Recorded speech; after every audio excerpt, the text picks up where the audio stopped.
All right, good morning, everybody. Uh, Hopefully everybody's coming in okay with this new technology that we have, getting used to the online presentation. So welcome to Medicare 101. I will give it another minute or so before we get started. And That way we can give everybody an opportunity to join the meeting and see the full presentation. So while we're waiting for people to join, just quick shout out if you don't already know me, my name is Landon Tomachko. I'm a financial advisor here with Leslie Roper Day and Associates. I think most everybody that will be joining today already knows me or has met me, but um, anyway. Um, so we've got a pretty good presentation today. We're going to talk about Medicare 101. That is going to be basically an introduction to Medicare. Some of this information you may know already, some of it may be new to you. My intention today is to give a broad overview to the Medicare system and the healthcare plan that most Americans will be eligible for once they become age 65. So there's about 20 or so, 20 something slides that we're going to go through. If anybody has any technical difficulties, can't see my presentation, or needs me to slow down, repeat something, feel free to raise your hand, unmute yourself. Hey, tell me I need to repeat that, and I'll go back and cover whatever material needs to be reviewed again. Also, this is intended to be an interactive session. So if there's any questions that you have, you need some clarification, feel free to stop me, and I'll do my best to answer whatever questions come about. We'll also have some more time towards the end of the meeting to address any questions, any comments.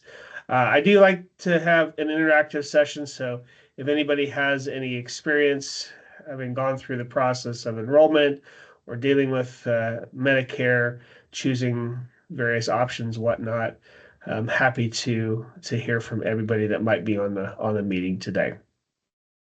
Okay, so it looks like we've got a fairly good group so far. So I'm going to go ahead and get started if everybody's okay with that. Um, Bear with me just a second. Everybody should be able to see my screen. It should say Medicare 101 on the top. I'm just going to move over to so I can see myself and my slides so that I can kind of multitask at the same time. So, all right. So first stop on our journey here is just kind of an introduction and an overview to what we will be covering today. So let me make sure that my microphone, okay, we're recording. I want to make sure that anybody that's not able to join us today is able to see this recording in the future. So, all right, I think we're good on the technical aspects of it now. All right. So what we're going to be covering today, we're going to be talking about a brief overview of what the session is about. We're going to be talking about some of the various aspects of Medicare, why it's important, who should care about this presentation, people that are obviously nearing age 65 or are age 65 or and older, caregivers and family members of folks that are in that age category, and also individuals that have certain disabilities that may be eligible for Medicare. All right. So what we're going to do is we're going to kind of define Medicare and its purpose. We're going to talk about eligibility criterias, enrollment periods, the different parts of Medicare, talk about Medigap and various cost considerations, and I'm going to share with you some hopefully useful resources that you can utilize to make your Medicare healthcare decisions. Okay. All right, what is Medicare? Most people are familiar with Medicare in some form or fashion. So, primarily, it is a federal health insurance program established in 1965, primarily for those that are older Americans, age 65 and above. It is administered by the Centers for Medicare and Medicaid Services. And sometimes people aren't aware about the fact that it also applies to individuals with disabilities. If you're permanently disabled and eligible for Social Security Disability Insurance or SSDI, you are also eligible for Medicare. So as I mentioned in the previous slide, so if you have been receiving SSDI for over 24 months, then you are eligible to enroll in Medicare. And also any individuals that are diagnosed with bear with me. You're not seeing my screen? Okay, hold on just a second. Let me make sure that I've got the technical aspects going here. So sorry about that, everybody. Okay. Nope. So let's go back and try this again. Thank you, Sherry, for helping to make sure that my I'm properly presenting to everybody. Okay. And that is what's that? Okay, here we go. Okay, so hopefully everybody can still see my screen now. It says Medicare eligibility. All right, apologize about that. All right, so Americans who are 65 and older, as I mentioned, under 65 with qualifying disabilities.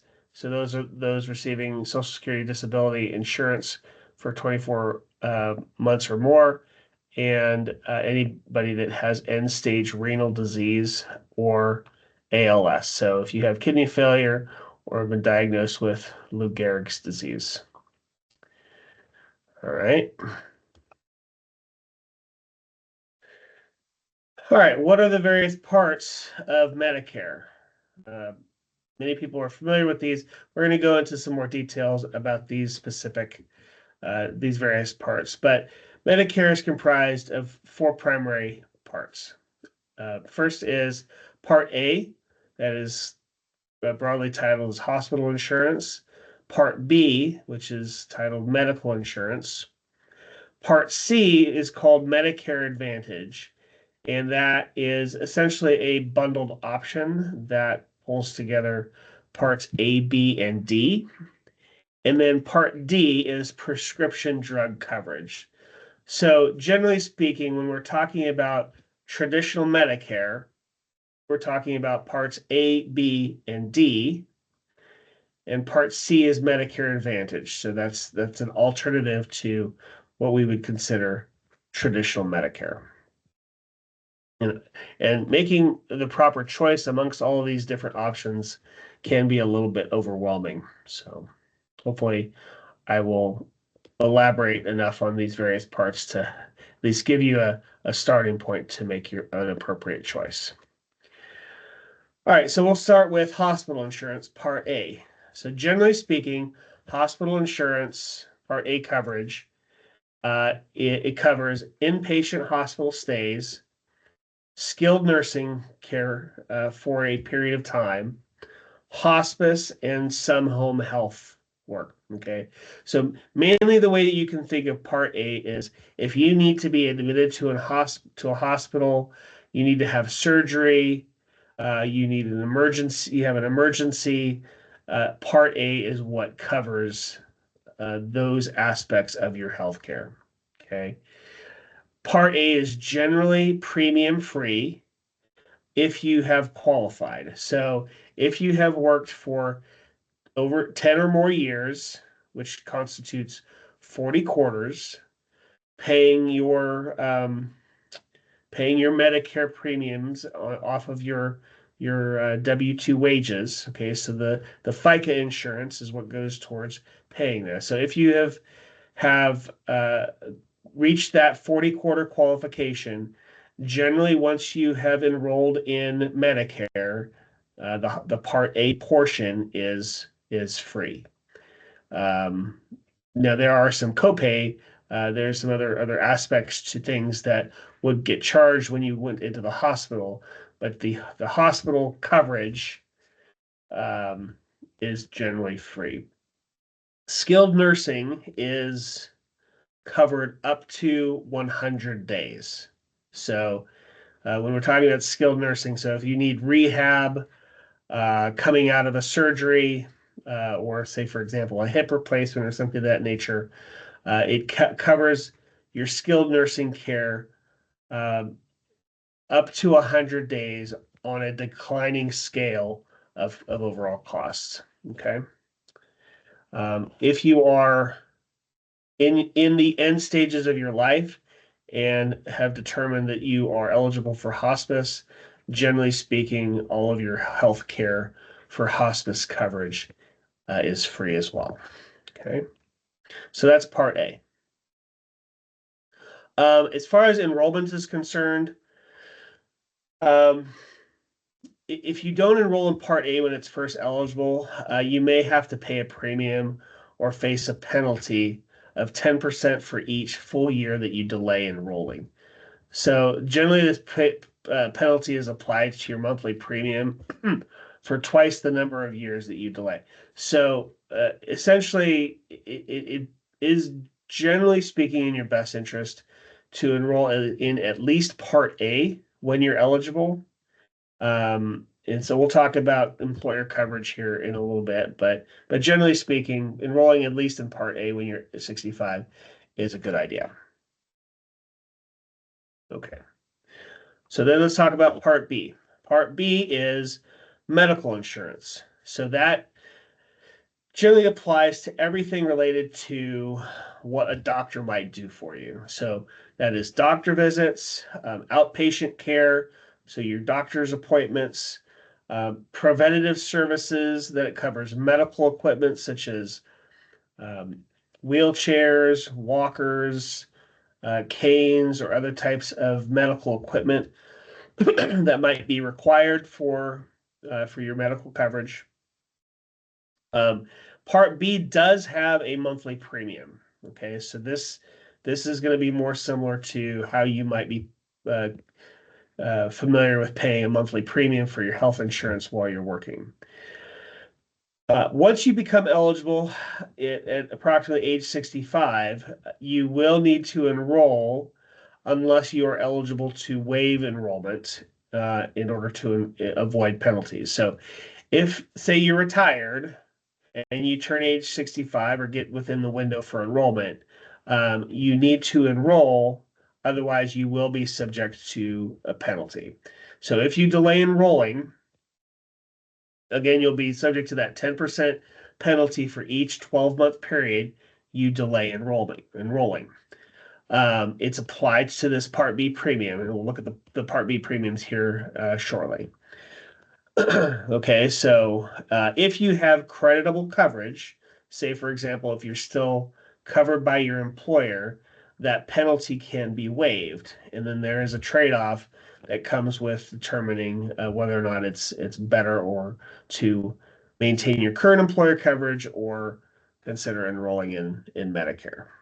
Okay. Okay, Part C, this is Medicare Advantage. And as I mentioned, it is a bundled program. It's offered by private companies, private insurance companies, private healthcare providers, and that are then approved by Medicare. And so most oftentimes it combines parts A, B, and D. Okay. So that's hospital, medical, and drug. It also may include extra benefits such as dental, vision, and hearing, which are not typically offered by Medicare, traditional Medicare. Now, Medicare Advantage programs, and some of those that are available in the Northern California area would be, say, for example, Kaiser's, um, Senior Advantage. You've got United Healthcare, Blue Shield, etc. So different networks offer various Medicare Advantage plans. And so the benefit of these programs is that you have the insurer or healthcare provider bundling all of the services together, hopefully getting a discount and being able to offer the the program to their patients, to their clients, either for a discounted premium or possibly sometimes at a zero premium, meaning that the what they're getting from the federal government for the program covers those costs. Now, it does often comes with strings, may have network restrictions such as being in an HMO or a PPO. And so that's some of the trade-offs that need to be weighed of having the access to whatever doctor or provider that you choose versus the cost component of the premium prices. Okay. And then lastly, we've got Part D. That's the prescription drug coverage. It covers prescription medications for traditional Medicare, but it is sold by private insurance companies. So while it is voluntary, it's highly recommended because obviously much of our medical care comes with the drugs that we are prescribed. So, and then there's a coverage gap called the donut hole, in which kind of your prescription drug coverage falls off, and then it comes back again based upon the income. So, we'll discuss some different ways to address that. Okay, so if you also may face a penalty if you go 63 days or more without prescription drug coverage. So this is one of those things that you can decline, but you may also face a penalty, which is 1% of the average Part D premium for each full month that you delay. So the penalty is sort of based upon the average premium paid by enrollees in the Medicare system for a given year. So, additionally, your out-of-pocket drug costs are capped at $2,000 for the year. So, if your prescription, your copays and whatnot for your prescription drugs exceeds $2,000, then you are capped for the year. Okay. All right, then we have Medigap. So Medigap is not part of the Medicare system per se. It is a policy, is a program offered to supplement your Medicare coverage. These are policies that are provided by private insurers in order to supplement the original Medicare. So one thing that I didn't mention is that traditional Medicare is what you would consider an 80-20 program. So generally speaking, if you need services from a healthcare provider covered by Medicare, Medicare will cover 80%. So once the deductible has been met, whatever that deductible is, Medicare will cover 80% of the costs, and you will be required to cover 20% of the costs. Okay, so that is traditional Medicare. Under Medicare Advantage, generally speaking, because these Medicare Advantages, these Part C programs are offered by the insurers, they will outline what you are responsible for and what you're not. Generally, there is a deductible and copays that go along with their programs. So that will be outlined in their offering documents. But traditional Medicare, it's generally 80% covered by Medicare, 20% covered by the patient. Now, that may not necessarily seem too bad, but if you happen to get into an accident or need to be hospitalized, I'm sure everybody is familiar with the fact that, medical bills can add up pretty quickly. So if you end up having $100,000 surgery, yes, Medicare may pay $80,000 of that, but you're still going to be on the hook for 20,000. Okay. And so this is where Medigap comes in. This is a supplemental insurance that's sold to help to cover that 20%. And so it covers deductibles and co-payments and co-insurance of that 20%. Generally speaking, you cannot have a Medigap plan combined with a Part C Medicare Advantage plan. And what the federal government has done is it's come up with various standardized plans, standardized Medigap plans, kind of titled A through N. So there's a Medigap Plan A, Medigap Plan B, etc., all the way through N that have various elements that you can pick and choose from based upon your personal situation. Okay. So let's look at these. So the standardized Medigap plans, like I said, Medigap plans A through N offer different levels of coverage. The most popular plans tend to be G and N, and you'll see for various reasons. And then Plan F was for those that were before enrolled before 2020. All of the plans cover Part A co-insurance and hospital costs. Some plans cover your Part B co-insurance.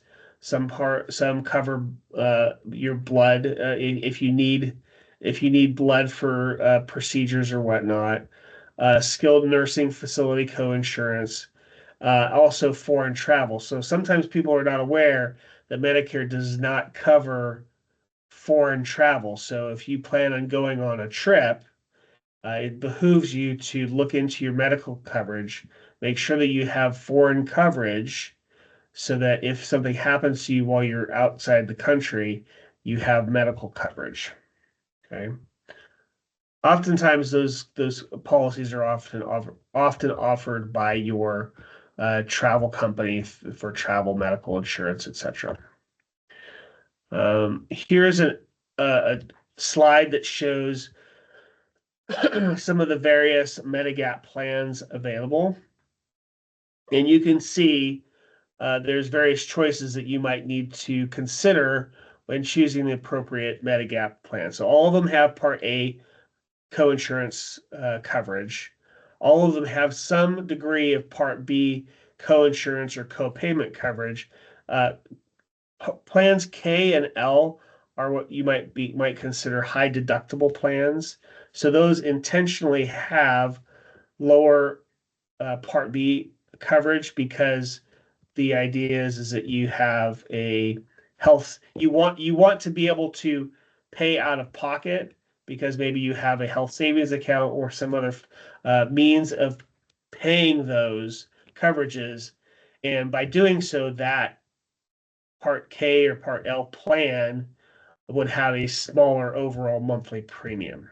Okay, so then you've got the blood benefit, Part A hospice care coinsurance, skilled nursing care coinsurance. So that skilled nursing is an important piece because again, skilled nursing facilities can be quite expensive especially if somebody is admitted for quite some time. Anyway, these are all the various Medigap plans. So as you're evaluating your Medicare coverage, consider the Medigap plans or how you are planning to cover that 20% gap. Okay. All right. Enrollment periods. So when can you enroll in Medicare?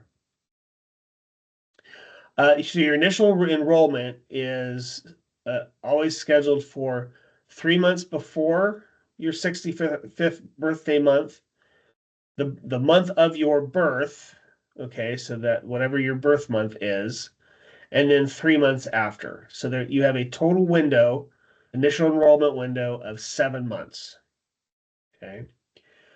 Once you have exceeded that, then basically you're considered a late enrollee. Then, if you have missed your initial enrollment every year between January 1st and March 31st, so the first 3 months of the year, you can then enroll. Okay. Now that may very well overlap if if your birth month is the first one of those first 3 quarters, that very well may overlap. But if you were born later in the year, they may not. And so if you, for example, missed it for some reason or chose not to enroll, you always have the option of coming back the following year between January and March and re-enrolling or enrolling for the first time. Okay. Um, you are always eligible for a special enrollment if you have a qualifying life event. The most common qualifying life event is going to be termination or separation from service due to retirement. Okay. So, say, for example, you were still working past your 65th birthday. Maybe you're, 67, 68, 69 and finally decided to retire. You had great coverage through your employer, but now once you've retired, you no longer have that health coverage. So that's a qualifying life event in which you would now be eligible to uh, do the initial enrollment of Medicare. And you would not be subject to a late enrollment penalty as long as you were able to demonstrate that you had continued qualifying coverage for your health care.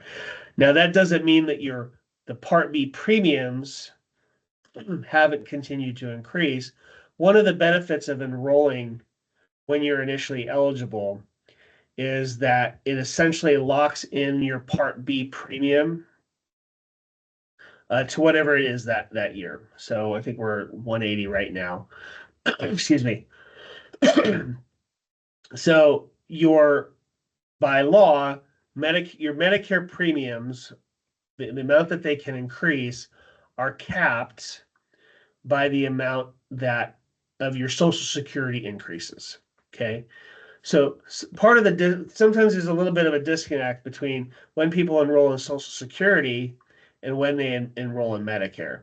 So it's not uncommon for people to enroll in Medicare when they're 65, but delay their Social Security benefits to maybe age 70.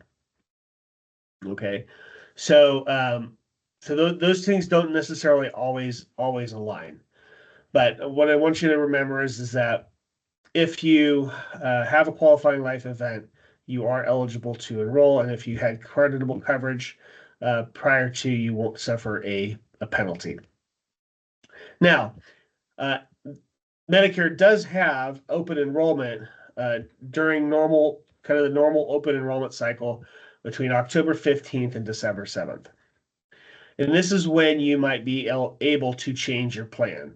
So, for example, if you want to go from a Medicare Advantage Part C plan to traditional Medicare, open enrollment would be when you would be eligible to do that. Let me back up for a minute. Qualifying life events also would be if you decided to move outside of the coverage area. Say if you moved from maybe California to a state on the East Coast and you're changing providers, that would also be a qualifying life event in which you could enroll as well, change providers and whatnot. So, but open enrollment happens every year. If, say, for example, you wanted to go from one provider to another, this is when you would do that. Okay. All right. So that is your enrollment periods. All right, costs and considerations. So premiums will vary based upon your income and required coverage. Okay, like I mentioned, there are deductibles and various co-payments that most people are always familiar with. And now we have this relatively newer element called IRMA, which is the income-related monthly annual adjustment. And what that basically is, people term it as means testing.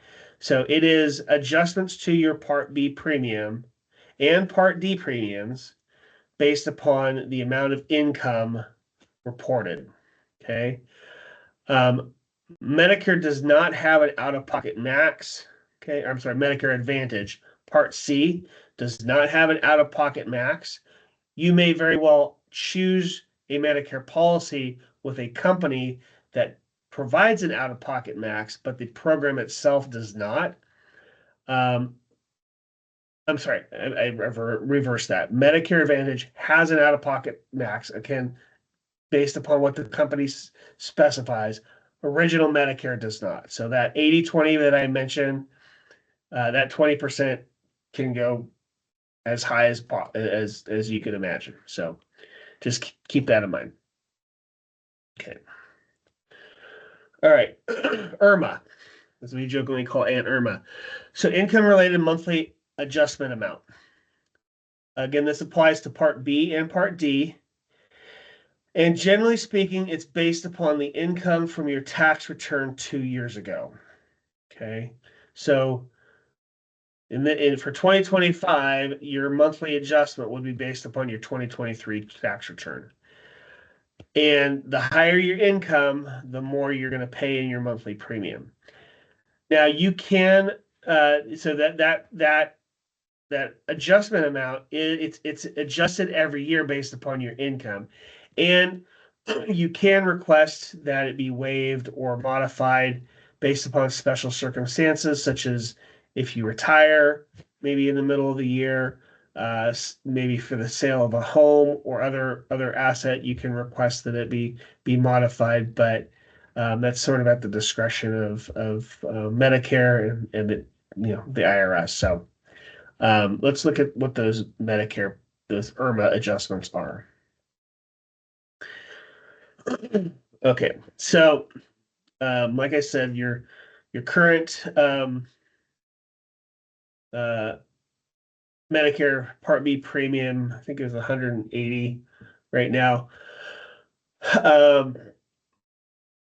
So if you have income as an individual, but that is 103,000 or less, or your joint income, married filing joint income is 206,000 or less, then there is no Part B or Part D IRMA adjustment. Okay.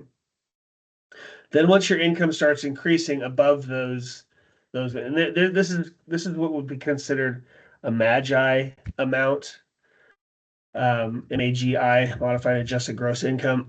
So there's a calculation to determine what's applicable to IRMA. But once you start exceeding those income amounts, then your IRMA adjustment starts to increase your monthly premium.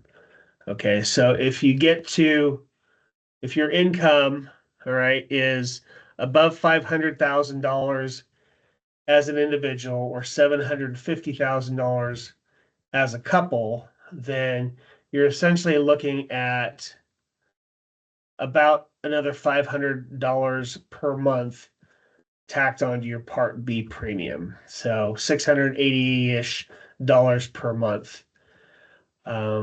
If that is what your income is used to being, then that's what you're going to pay for your Part B premium. If it's a one-time thing, then you need to take that into consideration when you're making various financial decisions as to whether or not to proceed. Say, for example, if you're going to do a Roth conversion may very well push your income over a certain threshold, pushing you into the next IRMA bracket, and thus reducing the economic benefit of doing that Roth conversion. So the marginal tax consequences, what tax bracket it's gonna push you into, whether that's the sale of an asset such as a house, or anything else, or making a Roth conversion or otherwise, it's going to add taxable income to you, and it's going to push you up in both a income tax bracket and possibly also temporarily or maybe even permanently into an IRMA bracket. So obviously, adding another $600 per person. Okay, so if you're above 750 as a household, that Medicare premium is per person. Okay, so you're looking at $1,200 per couple as an IRMA adjustment. Okay, so that can be fairly punitive once you start hitting those higher income brackets. Okay, if you're below these thresholds, 130,000 or 206,000, then it's not something that you immediately need to worry about. And they are indexed for inflation, so at least that's a positive thing. All right, how is Medicare funded? Okay, like I mentioned before, the Part A, the main source of funding is payroll taxes. So when you work a job, salary, wages, etc., or if you're self-employed, you're paying a payroll tax. That's FICA. So you're paying employers and employees each contribute 1.45% of their wages to the hospital insurance trust fund. So if you have a W-2 job, you see that 1.45% come out of your paycheck every pay period. Your employer also is responsible for paying an equivalent amount, 1.45%, based upon your wages as well. All right. And for what it's worth, they do that for Social Security. All right. Self-employed individuals, they pay the full boat, right? That 1.45 times 2 equals 2.9%. So those that have the privilege of working for themselves also have the privilege of paying both the employee and the employer portion of Medicare. Okay. For those that are considered higher income earners, I'm sure that you're probably aware of the additional 0.9% Medicare tax on income over $200,000 for an individual and $250,000 for married couples. This amount is not indexed for inflation. So as wages continue to rise, these thresholds are not being indexed, and therefore gradually more and more people are being subjected to the 0.9% Medicare tax on their earnings. Those are for people that are deemed to be higher income earners. So again, these taxes go directly to the hospital insurance trust fund, which goes to paying for all the coverage, the care that we need. This is one of those elements when we're talking about trust funds running short. This is one of those elements that is of a little bit of concern because we're having more seniors that are needing hospital care, skilled nursing, hospice, long-term care, and the wages and salaries are not keeping up to help fund that. So I really, maybe it's going to be made up by this 0.9%. I don't think that's keeping up with the expense side, but we'll let Congress figure that out. All right. Part B and D. Okay, so that is the Supplementary Medical Insurance Trust Fund. So that's paid for. It's funded through the premiums that we pay, the Part B and Part D premiums that are paid that I just went over. Okay, but also, so there's Part D and Part D. And a significant portion of the funding also just comes from federal income taxes. So the government contributes about 75% of the total cost for Part B and Part D, while premiums cover about 25%. So in the day and age where the government funding through federal income taxes is a little bit pressured right now, given the situation with the deficit, and if only 25% of Part B and Part D is being funded with premiums, you can probably imagine that those premiums will probably go up, and the percentage of the federal government funding of it may go down. But right now, that is determined by Congress. So again, wait and see. Okay, in Part C, Medicare Advantage. So it's funded by a combination of premiums and federal government paying the private insurance companies to manage the plans and services for Medicare recipients. What I will say is some Medicare Advantage plans can be zero premium uh, payments. So I don't quite know what the current Kaiser plan is, but I know that I have seen in the past Medicare Kaiser's Senior Advantage plans for zero premium payment.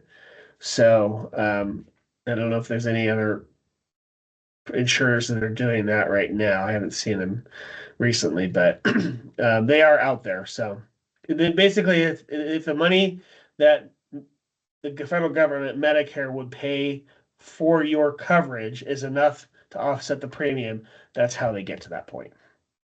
All right, Medigap plans, those are not funded by Medicare. They are private insurance policies. So that is basically between you and the insurer. All right, Medicare and employer coverage at age 65. You can delay, like I mentioned, Part B and Part D if you have credible coverage. Your employer size matters. So if your employer has 20 or more employees, then the employer's insurance pays first. If you're a smaller company, fewer than 20 individuals, then Medicare becomes the primary insurer.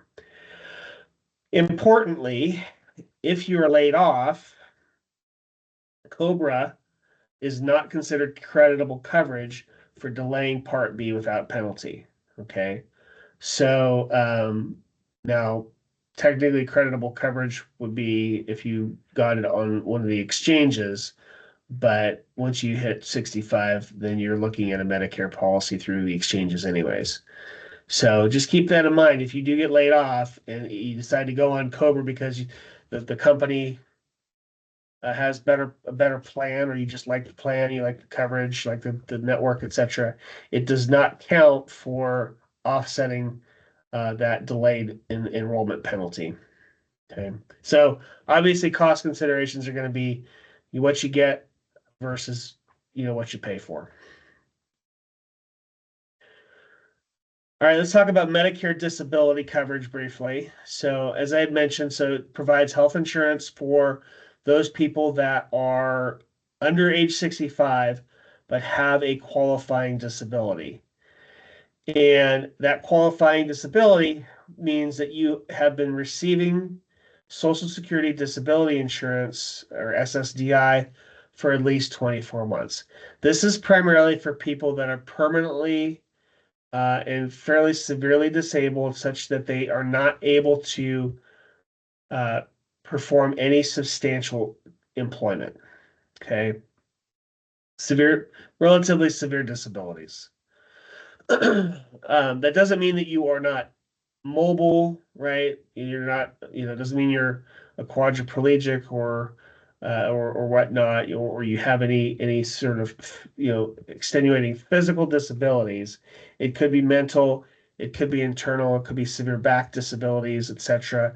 But I think right now the statistics have less than 25% of people that claim or file for permanent Social Security disability are granted it. It's a very hard thing to qualify for.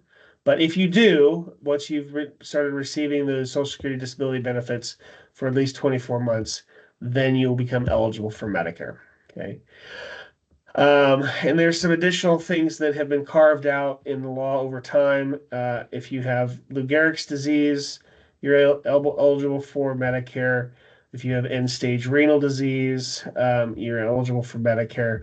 There's a plethora of other medical conditions out there. Why have those not been added to Medicare eligibility? Cancer, permanent or end-stage cancers or otherwise. Um, I don't know. I will say, once you have been deemed to be likely to die within the next 12 months, then you become eligible for hospice, at a doctor's discretion. So that makes you eligible for for some Medicare benefits as well. But um, and generally speaking, if you qualify under age 65, your benefits are the same as you would get over age 65. Okay. All right.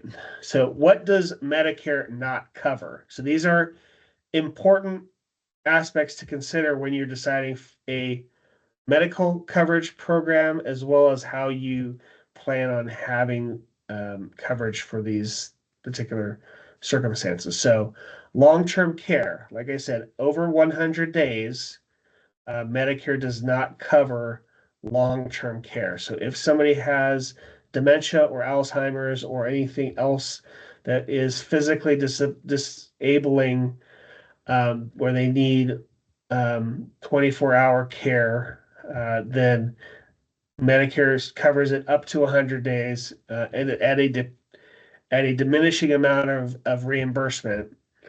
And over 100 days, it becomes responsible to the patient.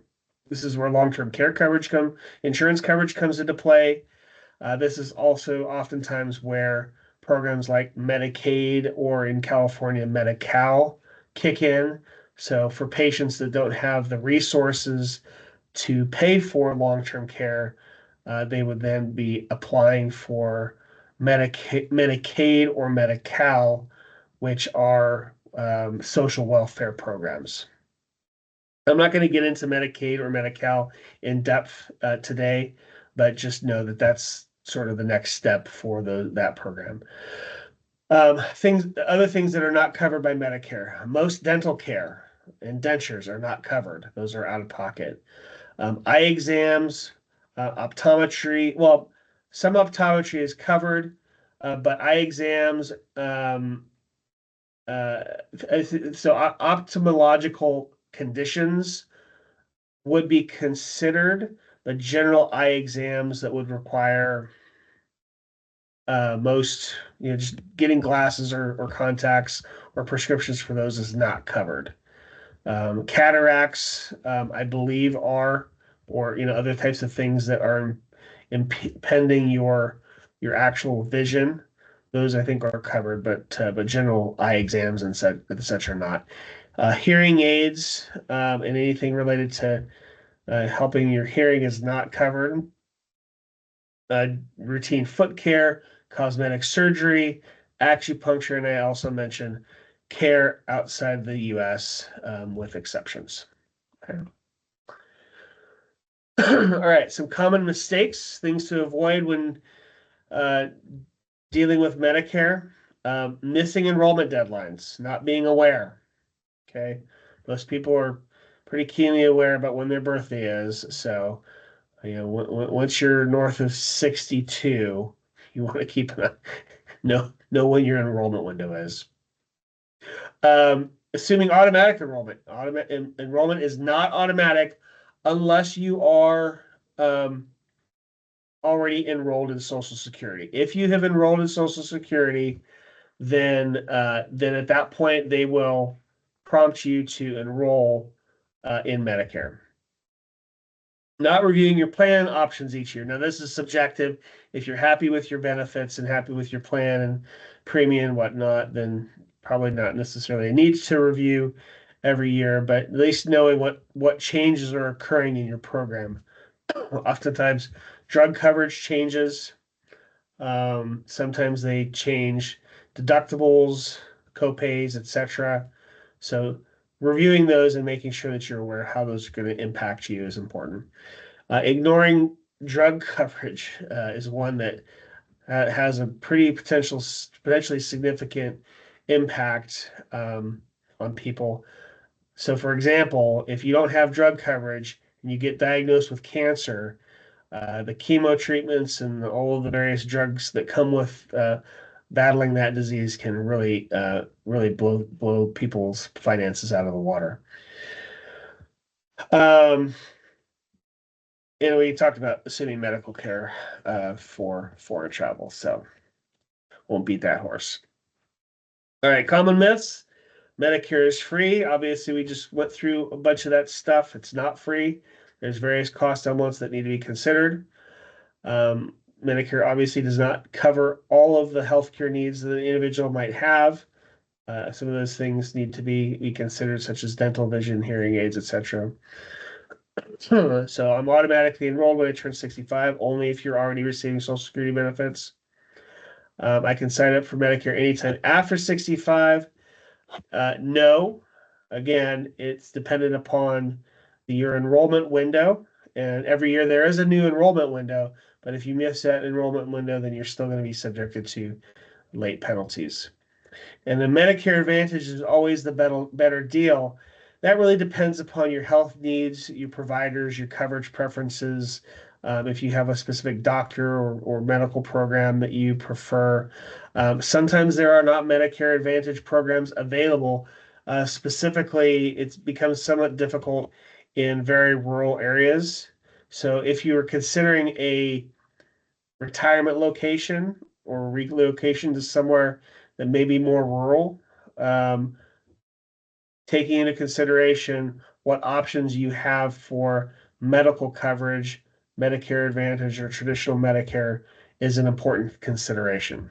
Okay. Okay.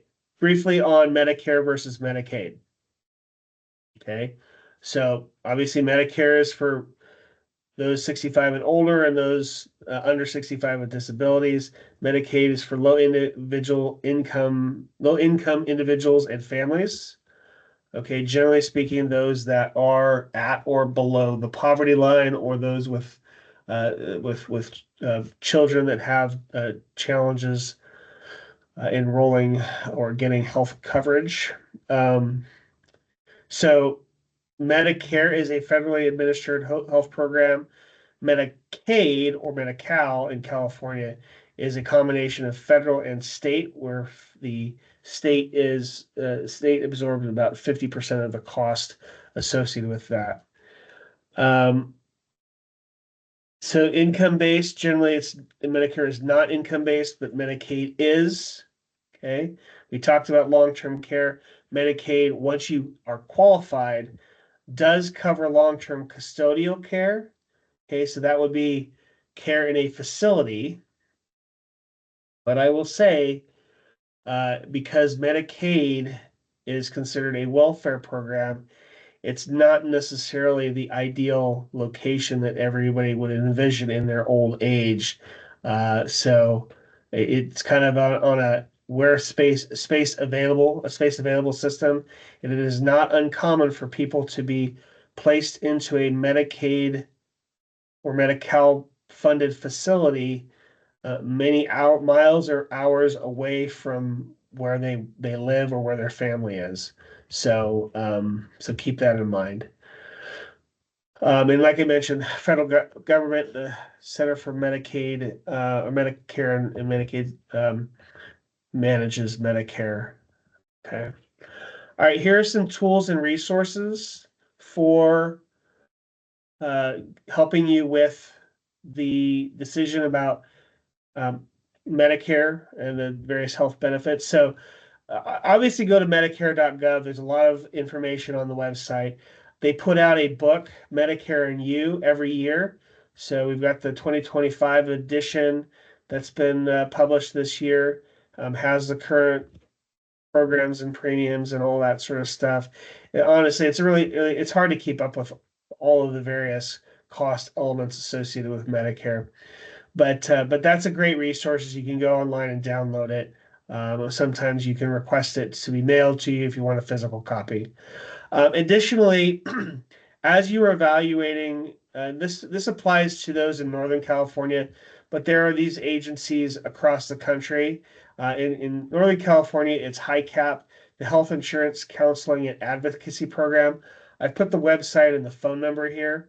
I would encourage anybody that is evaluating their options to reach out to this group, and they can talk to you specifically about all of the various coverage options available in your geography. These are oftentimes by zip code. So they will help you evaluate the different options. This is a free service provided by the state and federal government to help seniors with their Medicare enrollment decisions, because obviously there's so many different options. It can be very complicated. So I'd encourage folks to utilize that resource to help with their Medicare related decisions. Okay, so we're almost at the top of the hour here. I got a little bit of time for Q&A. So I'm going to go ahead and stop sharing my screen in case anybody wants to ask any questions. You're welcome to raise your hand, unmute yourself. You can't throw tomatoes at me, but if there's anything that I misspoke, feel free to chime in as well. Hopefully I didn't misspeak too much. So, all right. Any questions? Anything confusing about today's presentation? All right. Pat, looks like you have a question. So let's start with you. And you should be able to unmute yourself. Let me see if I can. Yep. Okay. Looks like you got it. Okay. Go ahead. Great presentation. Thank you, Landon. Absolutely. Do you happen to know if Kaiser Senior Advantage covers foreign travel as part of their bundle or not? Maybe that's a specific question to them, though. I don't know. I don't know that specific program exactly. I think oftentimes they will provide you the ability to add on what's called a rider for foreign travel for a period of time. And actually, if anybody else on the call knows the answer to that question, feel free to chime in and answer Pat's question. I don't know that specifically to answer that question. So, okay, thanks. You're welcome. All right. Stacy, looks like you were the next one in line. So. Yeah, and then thank you for the presentation today. So my question is, if I remain employed and want to stay on my employer's plan, can I double book, so to speak? Can I go ahead and enroll so I don't miss out on the penalties and continue with my employer's plan? Yes. You always have the ability of enrolling. Once you've met your enrollment window, you have the ability to enroll and kind of basically pay for double coverage is what you would be doing.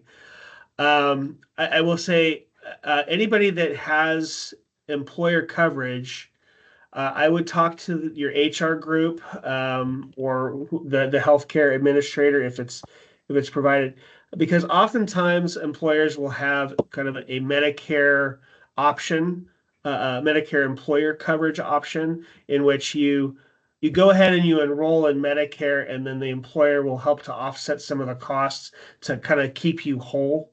If there's a difference in pay, and I've seen it sometimes where they'll give you the difference, or maybe they'll bump up your income because your Medicare related employer coverage is cheaper than the average employees.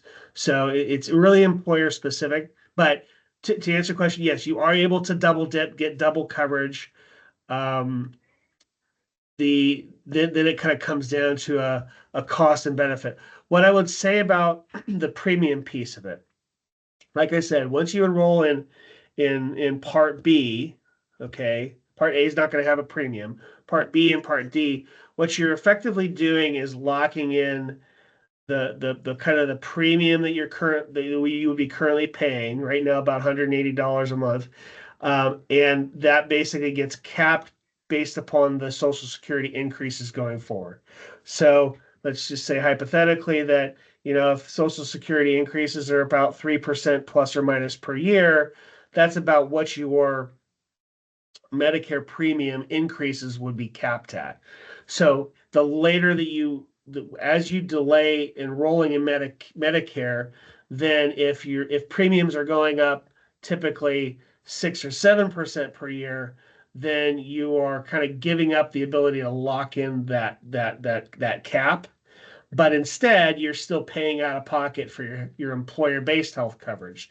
So you may be paying more temporarily for the privilege of having that Part B premium Okay. increase is capped. And So then piggyback to that. So then, but I could file claims with both, right? I could use one as a secondary coverage if I'm paying premiums in there. yes, but I will say that there are ordering rules in which, generally speaking, if you are enrolled in an employer-based coverage, the employer coverage will be required to pay First. first. Okay. Yeah. Okay. My last question, are you going to send us out a copy of your slides today, your slide deck? I will post it to the meeting. Okay. Yeah. So Okay. when the recording comes out, the slides should be available as well. Okay. Thank you so much. You're welcome. So, all right, Virginia, looks like you're next in the queue. Can you hear me? I can. Great. I wanted to answer that gentleman's question about traveling and health insurance. Oh, thank you. Kaiser and most of these insurance, they don't cover out of the country. Yeah. You have to be sure. So what I did was I went to Geo Blue, their international health care. Okay, and you can sign up and pay a premium. It'll ask you how long you're going to be gone. You insure for the time that you're gone. Right. Okay, I found this most helpful. Actually, I found them to be very good because that trip to India, Yep. I got sick. I had to go to the hospital. I submitted all the paperwork and they paid on it. Yeah. So thank you very much for that, Virginia, and hopefully, Pat, you were able to get that answer. I would recommend that. So if you're going through a travel agency, oftentimes the travel agency will have a country specific or a set of insurers to make sure that you have coverage in the country that you're traveling to. Sometimes it's broad, multi-country coverage, and sometimes it's very country specific.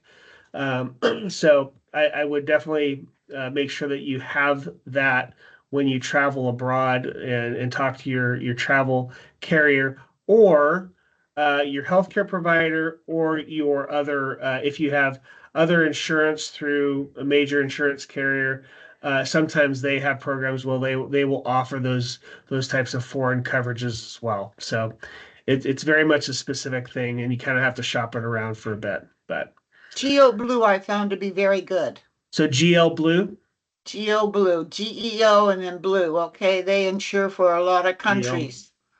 thank you All very right. much. We appreciate that. So, Pat, you had another question, or Yeah, I just want to say thank you, Virginia, for that information. And then one more question for you, Landon. You said skilled nursing was capped at 100 days. Is that 100 yes? continuous days, or is that 100 like a lifetime cap? No, it is 100 days per admitted event. So it's not necessarily a lifetime limit. So say for example, you say at age 65, you're enrolled, you go in, you have a heart attack or something, and you're admitted, and you need to go in and have rehabilitation after surgery, right? You will be able to, they'll be able to, and maybe you need, a month or two of rehabilitation before you go home. Okay. So that would be covered. Okay, that's an admittable event. And then let's say a few years down the road, you have another event. Maybe you need a hip replacement or otherwise, right? That event would allow you to have additional coverage, additional days stay in the nursing home. What would be an issue though is that, say for example, you were uh, diagnosed with Alzheimer's disease and had to go in permanently to a nursing home where you needed 24-hour coverage. At 100 days, they would no longer cover your stay at the home because of that specific condition. Okay, so it's kind of on a per diagnosed basis. All right. Well, we are over time at this point, so if there's no other questions, no other urgent questions, if anybody has any specific personal questions, or feel free to reach out to me. We can talk about your individual circumstances, and I can do my best to help you with this.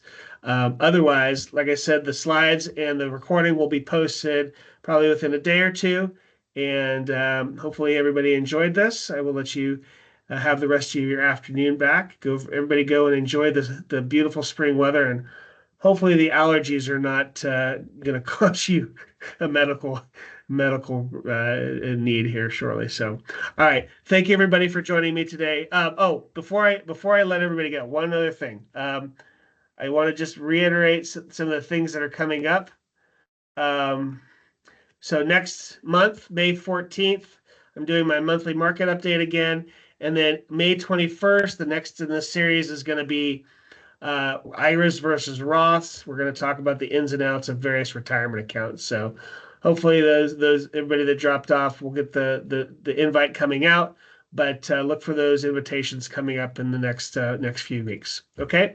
And with that, thank you, everybody. We will see you at the next one. All right. Take care.